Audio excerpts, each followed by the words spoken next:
everyone, Willow is back, and today we are going to discuss,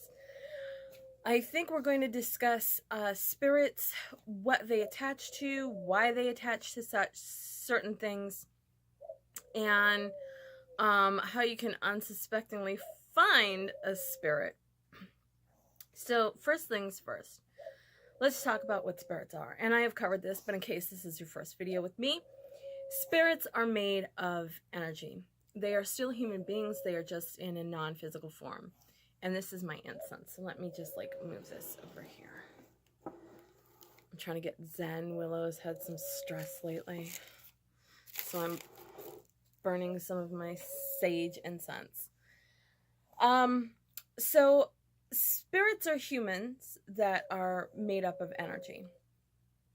Now, we, in our physical form, we survive on energy as well. We just do it in a different way. We derive it from our physical form, taking in nutrients, taking in vitamin supplements. We get our energy from sleep, from recharging and sleep, but mostly we get it from eating and drinking and taking vitamins.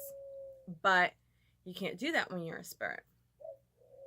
So you need energy to survive, energy to stay cohesive when you're in spirit form. So what do? Well, here's the thing.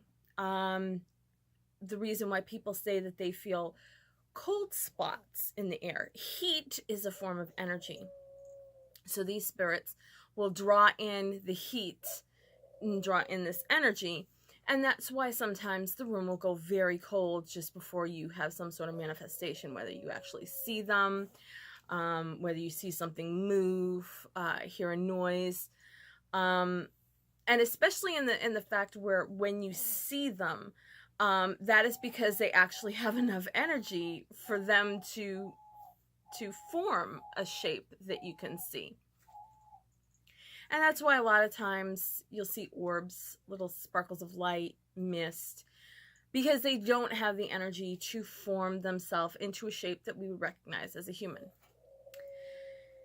So, now they also need energy to basically retain who they are. The longer they go without energy, the more they break up. Sometimes they forget who they were. They forget their name, where they came from, what their life was like. Until all you have is this entity that, I don't want to say slithers around, but is just there with no purpose in life and no memories. And that could end up as a bad situation, because those type of spirits are very easily manipulated to do something. If there are other spirits around it that are not too good, they can pervert this spirit, which is really a shame, because this spirit was peaceful until it met this other asshole spirit, and then it became this. One moment. Sorry about that cut. I had to go blow my nose. It started running. So spirits need energy in order to stay cohesive and retain the memories of who they were in the life that they led. So how do they get that energy? Well, they glom on to things that have energy within them. So the first one, the most obvious one, is a doll. Why do spirits choose dolls? Well, if you look at a doll, any doll, especially, the more expensive, higher end dolls, they look very realistic. They have the eyes, the noses, the coloring of the cheeks, the hair. They're dressed in clothing. This is all things that they understood and they knew in life. And so the most logical choice for a human spirit would be to inhabit a human-looking doll. So what kind of dolls would they inhabit? Well, you'll find a lot of them inside of a porcelain doll. But you think, well, why a porcelain doll? Because the porcelain dolls, most porcelain dolls, there's a couple of different aspects to a porcelain doll. Porcelain had basically like living organism. It has energy in it. Why? Because porcelain is a type of clay. Clay is made from dirt. Dirt is made from pulverized rock. What is rock? Well, rock was made in some way or form, and some people that don't or that are religious or and don't believe in the Big Bang Theory, or are not gonna want to hear this part, but it was formed by the Big Bang. What was the Big Bang? Well, it was an expulsion of energy. Okay, so it all goes back millions of years ago to make this little doll. So that is one aspect of the porcelain doll ratio. The second thing is, most porcelain dolls are not all porcelain. They have a stuffed body. Well, what's in the stuffed body? What do they do with that? Well, guess what? The body, this white thing itself, has some organic matter in it. If it's made from cotton or linen, that's organic matter, because it comes from living animals, their fur. Sometimes it's but it's, you hear polyester, but it's a blend. It's not 100% polyester, because polyester is a man-made fiber, but it's not, unless it's full polyester. If you want full polyester, man, those horrible pantsuits from the 70s, that is not the material that you're going to find here. This is a blend, so that there is some cotton in it. So there's some energy from when the animal was growing. That's wool. The cotton was a plant. It grew from the ground. It took in energy from the sun. There is energy in it because it is an earth-based organism. So there's energy in the cotton. Now you have fill as well. Some of it is like polyester fiber fill, but it could be a mix. There could be a mix in there, and there is energy in that as well. So now most of the hair on dolls nowadays are synthetic. But, with the really old ones, they could have human hair, or especially if you have mohair, guess what? Mohair is another animal fur, more energy in that. So when you get a doll, the doll itself is made of energy. But that energy doesn't last. The energy dissipates over time as the soul that's attached to it feeds off that energy. And that's why you find like a spirit that's like hundreds of years old in a doll that was created in 2001. Because it jumped to that doll, because the other doll that it had been in is out of energy. So they jump from doll to doll to doll, they eat the energy, and then they move on. So maybe you used to have a haunting, and now you don't anymore, because maybe it was attached to a doll, and now it's not attached to that doll anymore. It left. It went and found something else. And this just keeps blowing right across. Okay, so now the next thing, and amazingly enough, now you're usually not going to find anything in a Barbie, Monster High, any of these little plastic dolls, because there is nothing that is not synthetic on this. The hair is synthetic. The body is plastic. But amazingly, it doesn't rule it out. It doesn't rule it out. I did find the spirit of a little girl attached to a Frankie Stein Monster High doll. And to say I was shocked is putting it mildly. I was like, whoa. Because I felt the energy off the doll. I'm like, what the, that was something I did not expect.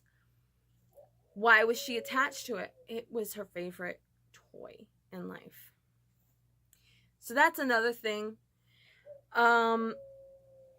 Especially people, you've heard the stories about people buying something from a secondhand shop or an estate sale, and then all of a sudden they get activity in their house because somebody is attached to that. Now, children, I'm going to talk about children's spirits for a minute. My children's spirits here are abundantly more powerful than my adult spirits.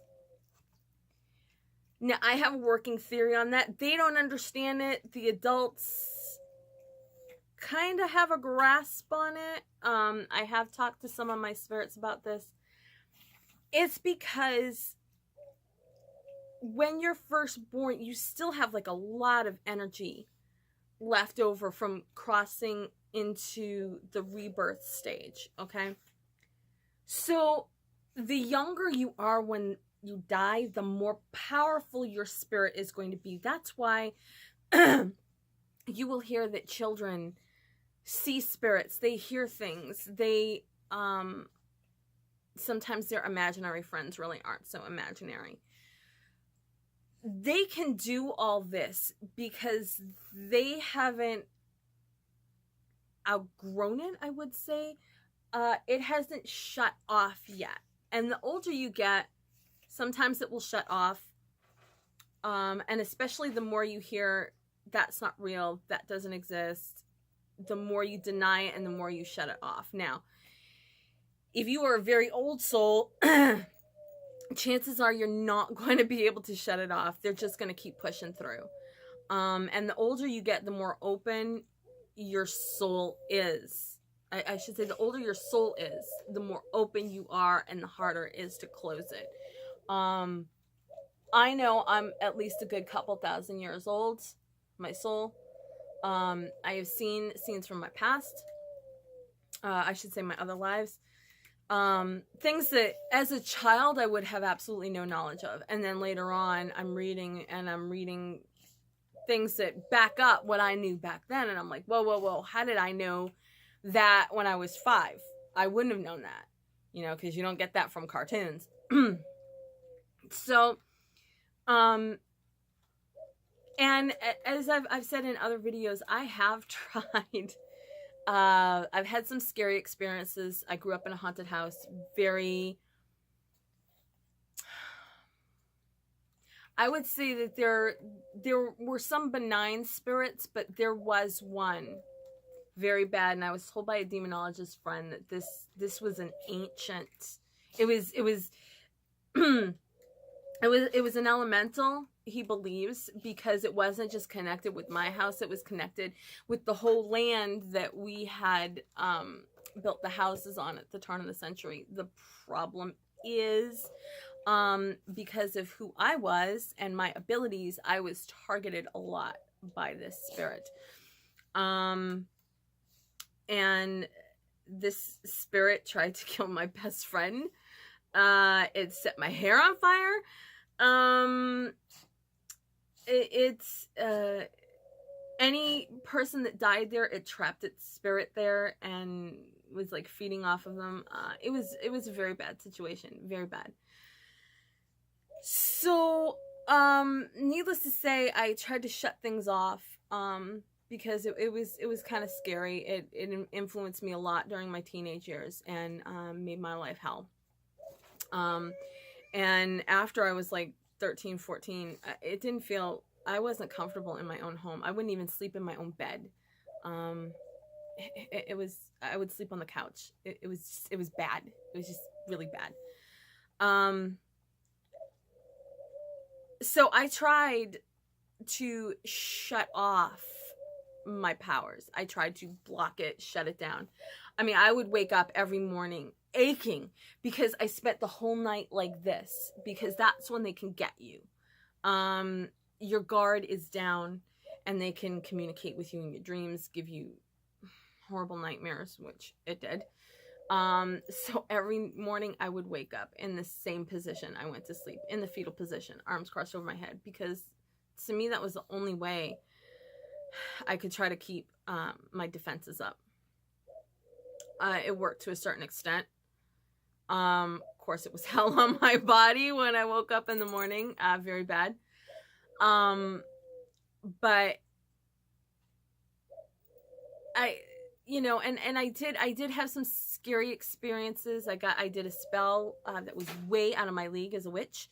I created some bad karma for myself. It took a long time to dispel all that.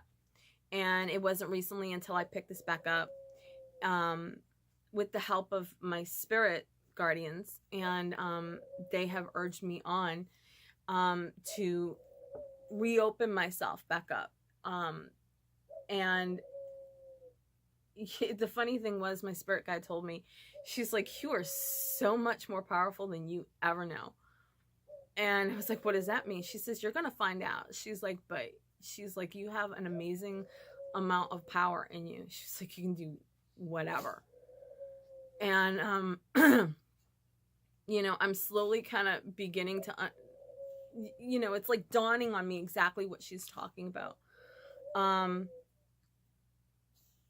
I have, you know, when I'm doing like necromantic work, I have vague ideas about something and I run it by them, and it's almost like instinctual, and they're like, yeah, that's right, but you know, add this, do this as well, you know. And they have guided me along. They have made me a better necromantic witch. But I am beginning to understand exactly what they're saying about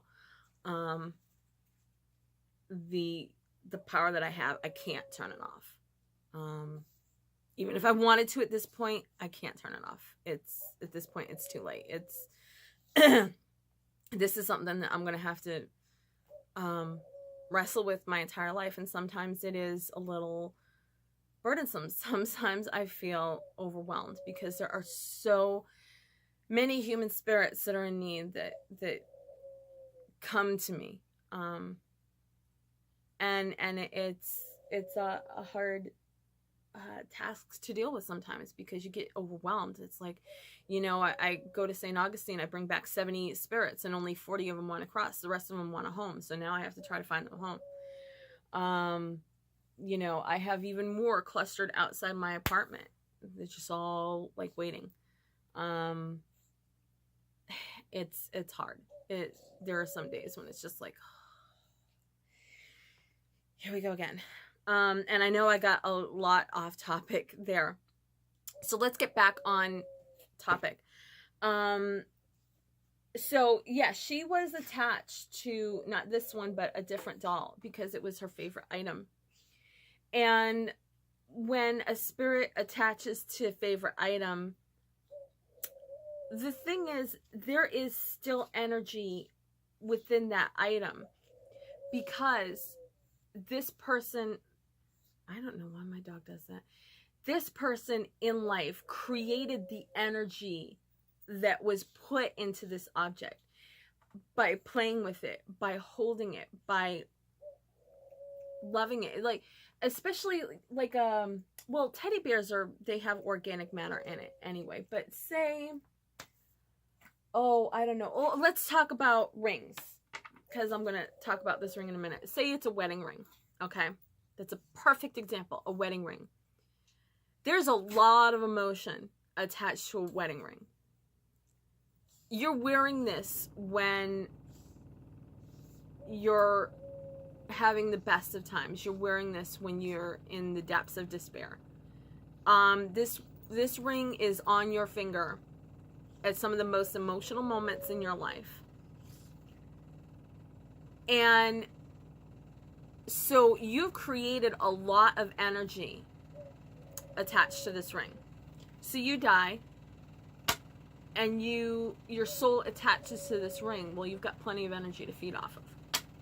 So that's a perfect example of how a person can be attached to an art, especially a piano. You're playing a piano, you're pouring your emotions into this song to make it beautiful.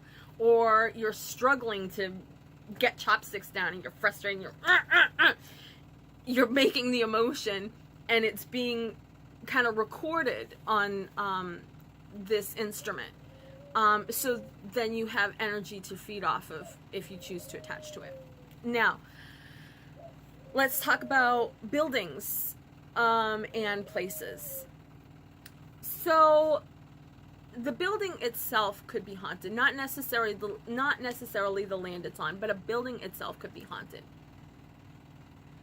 Again, emotions are created in a home. There are a lot of emotions. And I'll give you a prime example. I was in St. Augustine, and I was in a very haunted shop, and I was talking to the shop owner about the spirits that were in there and what I was getting, and I put my hand to a wall and I felt something. Now, the wall that was inside the shop actually used to be an exterior wall. And I told her, there are 7 spirits here. I said, it's not an active haunting, but it's a recording, and I can read the recording. I said, 9 men came into this alley to fight. 2 made it out, and 7 died. Now, all these men were of Hispanic descent, which is not surprising. St. Augustine was a Spanish town for many, many, many, many years. But I was able to read that recording. So because of the emotions that were released at that time, I was able to see that this event happened. Same thing in a house. Absolutely same thing. A lot of shit goes down in a house. You are creating a lot of energy in a house, and people feed, spirits can feed off of that. So they are very able, and especially when there is a living family in there, that is why you will notice that energy ramps up. It starts off slowly because you're just getting in there, you're getting your groove, you're kind of throwing off your game when you first move into a house. And as you get more comfortable, as you get in your groove, as you're making memories and stuff, they're able to start feeding off the emotions that you're creating in your home. And I don't want to say feeding off your emotions, but the energy that your emotions create. That's what I mean. So they're able to start feeding off of that. And it could be positive, it could be negative. It just depends on the spirit, depends on the circumstances. Now, let's talk about spirits that are attached to the land, because those could be the most troublesome that you're going to find. Because you can dispel a ghost. Well, I should say you can dispel a spirit that's attached to a doll. You can dispel a spirit that's attached to a ring. You can get rid of one that's in a building. It's not so easy to get rid of one that's attached to the land. Now, it isn't necessary to get rid of every spirit. A lot of times you could just sit down with them and say, listen, I don't know if what you're doing is because you want to be acknowledged, because everybody wants to be acknowledged. No one likes to be ignored. You know, even the people that are like loners and they're out on their own, they still don't want to be ignored completely. They still want to be recognized that they're there. They're on Earth, that they are a human being. So everybody wants recognition. So just, you know, most of the time you could say to these spirits, listen, obviously I know you're here, okay? I don't know if it's you were doing all this because you want recognition, but I know you're here. You know, let's come to some sort of agreement, you know, like this is what I can live with, this is what I can't live with. You know, is it cool with you? And you know what, a lot of times, you know, most spirits are benign. They just want to go about, you know, their business, whatever. And you know what, most spirits will work a compromise. Like, I have rules here, I'm rigid in my rules. Really, I'm rigid in my rules. But most of my spirits here, they abide by them, because the plus side of that is that they're part of a community, they're part of a family here. They are protected. They have an abundance of energy. They don't have to leave their dolls if they don't want to. They don't have to leave this house if they don't want to. I try to engage them by either leaving music or books, audiobooks for them at night, or they can come with me.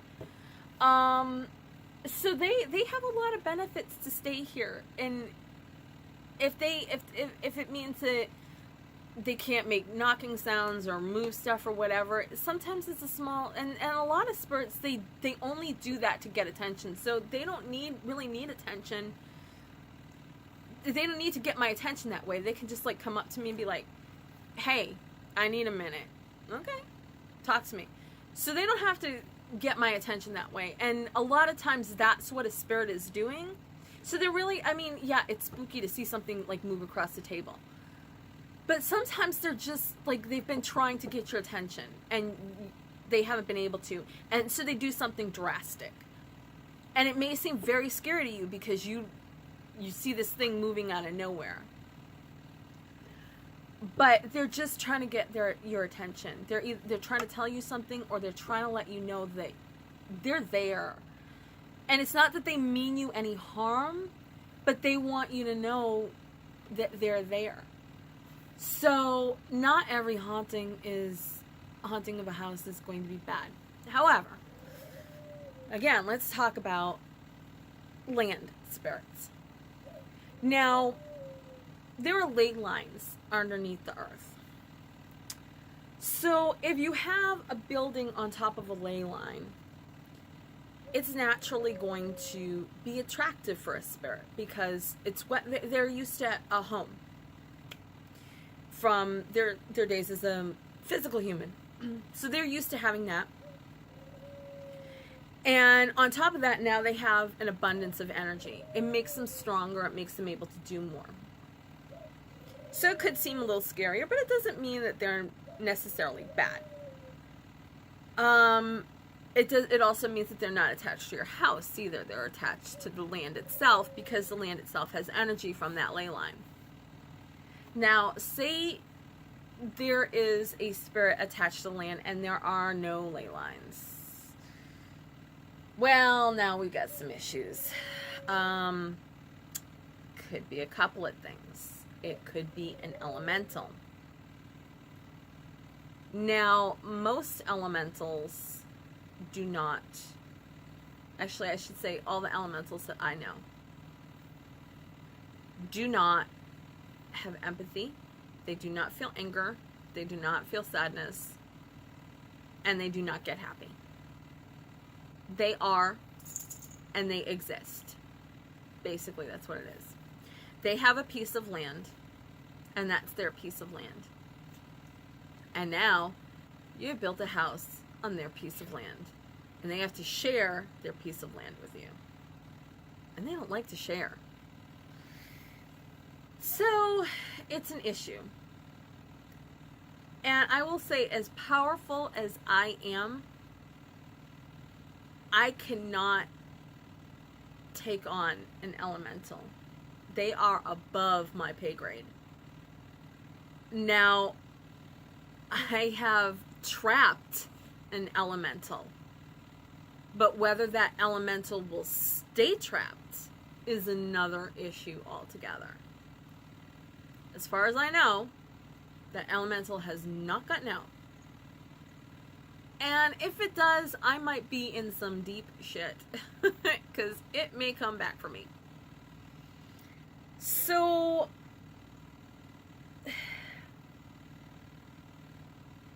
you're kind of up shit's creek if you have an elemental. Now, if you have a spirit that was summoned either by the Native Americans or by sorcerer or sorceress. And I don't say a witch or a wizard because a sorcerer or a sorceress are the types that would summon a demon up to Guardland. Demon, shadow people, something like that. Would summon something to create havoc on a piece of land. So,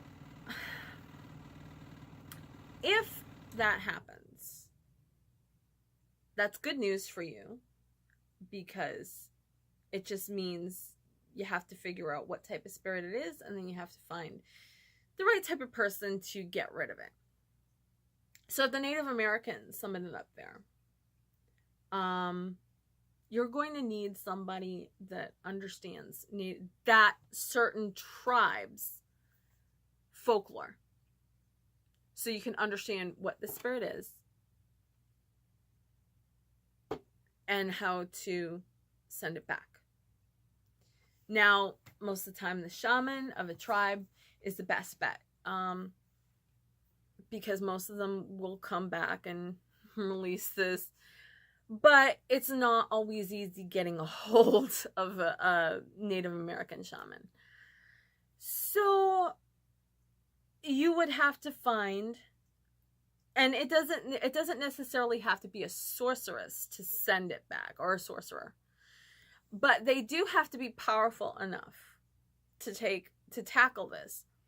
And they have to have an understanding about the tribes that were in that area, and who they believed in, and what this spirit might possibly be, so that they know exactly how to send it back. So it's not an impossible task, but it's not going to be an easy one. So I will say that. Sprinkling holy water, putting up crosses, guess what? That doesn't matter to the spirit. He was never Christian. That doesn't dispel that spirit. It's a Native American spirit. So that wouldn't dispel that spirit from your house or from the land. It's not going to work. You're going to have to do something else. So, and then of course, if you have a demon summoned, you do not necessarily have to have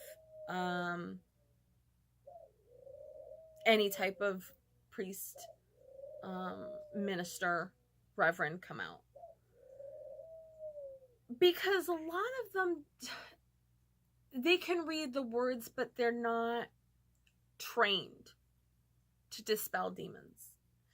You really have to be trained to dispel a demon. A lot of people think, oh, well, just calling a Catholic priest will do it. Especially modern day Catholic priests, they really don't understand that. You'd have a better chance with a Roman Catholic priest. Sorry, I had to cut away again. Apparently this is only letting me record in snippets, even though I put in a higher memory card. So anyway, I was talking about the difference between the Roman Catholic Church and the Catholic Church. So the Roman Catholic Church, they are steeped more in the traditions of Catholicism, the pageantry as it was, you're talking about like the huge stained glass windows, the cathedrals, all that. And they they are also the great ones for having bone fragments and like the Shroud of Turin. I mean, like all kinds of relics. It's just morbid, really. But they are the ones that are more trained than modern day Catholics. So, would they have a better chance? Yes. Are they easy to convince to come out? No. Because they are the first ones that just they don't really want to talk about, and well, they're the first ones to say, because of Christ's sacrifice, there are no spirits on earth. That's what they say. Therefore, you cannot have a haunting, you cannot have a demon, blah, blah, blah. So, there are priests that do know the truth, and some of them you can convince to come out. But, like, the hardcore ones, they're just going to brush you off. Honestly, your best bet is to look for a demonologist. I would look up some of the colleges. They do teach demonology.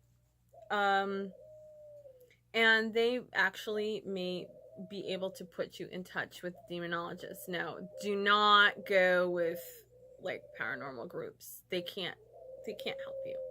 They rely on recorders, cameras. They cannot send a demon out. So don't even waste your time on that. So those are mainly the types of spiritual bonding that you're going to find with certain items. And I do apologize for that. Now, one thing I do want to talk about here, I'm going to bring back this ring. Now, if you see me out and about with this ring, it doesn't mean I'm married, because this ring is always on this finger. So when you see me out and about with this ring, what does that mean? It means I have a horde of ghosts or spirits following me around. I have a posse. This is a ring, and I do create spiritual jewelry that has perpetual energy in it. Why do I do this? Well, my spirits like to follow me around. If I have a whole posse of them following me around, within 2 hours, they're going to drain me dry, and I'm going to sleep for like 15, 16 hours just to regain all that energy that I lost. If I wear this ring that's empowered with energy, they attach themselves to this, they feed off this, and as many of them can come with me as they want, and they don't drain my energy. So that's another thing too. If you do yourself have spirits and you do want to take them with you, you do not have to take their vessels, their dolls. If you want to take your spirits out so they can accompany you. Now, my mother, I created a couple of different pieces of jewelry for my mother, a necklace and a ring. And my mother, I gave her 2 spirits to watch over her as guardians. And they've gone with her to Nashville. They've gone on vacations with her. They go out to the movies once a week. I mean, they have a better life than I do, quite frankly. And they are really loving it. They adore my mother because she tries to include them with everything. So, yeah, my mother always takes her spirits with her. If I forget my ring, oh Lord, it's gonna be a rough day, because they'll follow me one way or the other. It doesn't matter. So I have to take my ring. But I do sell jewelry in my eBay shop, and I will put the link to my eBay shop in the description. So if that's something that you're interested in taking your spirits out, interacting with them, bonding with them more, you can look at some of the jewelry. I've been crafting some more jewelry. So, like this bracelet. I've been crafting some more jewelry. I have earrings going up, and also, I'll be making some keychains, because you don't leave your house without your keys anyway, and if you do, then you're really screwed. But since you usually have to take your keys with you if you're going out, that's a perfect way to take them around with you too. I sell these with complete instructions, and of course, if you ever get a spirit doll from me, they already know how to attach to jewelry. Everybody is taught how to attach to spirit jewelry here, and so they can obviously show your other spirits just how they do it, even though it comes with instructions they can show. But I think that's about it for this video. If you have any questions, if you have stuff like going on in your house, or like with something that you bought and you're not quite sure and you have some questions, you can always email me at salemwillow.com. That should be in the description box below, my address. You can always go to my eBay auctions, see what I have there. If you have any questions there, you could always message me through eBay. And I think that is going to do it for this week's Friday video.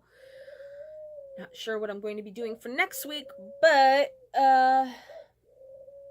that is the subject matter of this week, spiritual attachments. And if you are looking for resources, if you have a troublesome hunting, or if you have something going on and it kind of worries you, you can always email me. I actually have cleared out somebody's house from my own house. She lived in New York, and she was telling me about spiritual activity that was going on, and it seemed that they were ramping it up, and it didn't necessarily mean it was negative, but it was concerning to her because she did not know how to deal with it. So I dragged all the spirits. There were 7 spirits in that house. I dragged all of them down here to me. And 4 of them wanted to cross. One of them was actually trying to minimize the damage that these other spirits were doing. She was a spiritual protector. And she actually asked to be bonded with the doll, and she went out. Her name was Callie. Very beautiful spirit. So she was bonded with the doll, and she was sold through my eBay auctions. And the other 2 wanted to go back. And I asked them, are you related to the family of that house? And they said, no. I said, are you attached in any way to that house? And they said, no. I said, and you're not friends or family of it. I mean, you're not friends of anybody in that house. And they said, no. I said, well, you can't go back. There's too many disturbances, and I am concerned about her, and you cannot go back. And they did not like this answer, and they tried to jump me, and they found out that it's a very bad idea to try to jump me. Not only because they got zapped, but my spirits didn't take kindly to them trying to come after me. My spirits, I told them, I got it, don't worry about it, just stay where you are, stay in your lane. So I gave these spirits a choice. They could cross, I could trap them, or I could devour them, but they were not going to go back. And I definitely would not put these spirits in a doll because of what was going on in this house. Finally, they decided that they wanted to cross, and I crossed them over. And this person got back to me, and she said, no. She says the spiritual, all the activity, she's like, has died down. She's like, I'm not noticing any of this stuff that was going on before. She was like, the air is different in here. The feeling is different in here. So I'm pretty sure I got all of them down. She did say that there was some activity going on, but she did buy, I did send her 2 spirit dolls. And apparently one of the spirits was in the other room singing. So she does have some activity, but it's the good activity. She knows who it is now, and she knows that they are there to protect her and keep those other spirits out, which is another thing that I have spirits up for sale that want to do that and protect people. So I am able to basically summon any spirit in a house down to me if there's a problem. So if you are having a concerning type of haunting, and I'm not just talking about just like little things, I'm talking about just major problems. You notice maybe your animals are getting sick, or you know, you've been getting into accidents lately, and it just, there's a heaviness in that house, and you just, you know, like all kinds of crazy shit seems to be happening. You can contact me. I can help you with that. Of course, you'd contact me through the email down below, salemwillow.com, and let me know, salemwillow@yahoo.com, and just let me know exactly what's going on, and I will get back with you. So that is it. I am signing off because I got tons of shit to do. And I will see you next Friday. Bye, guys.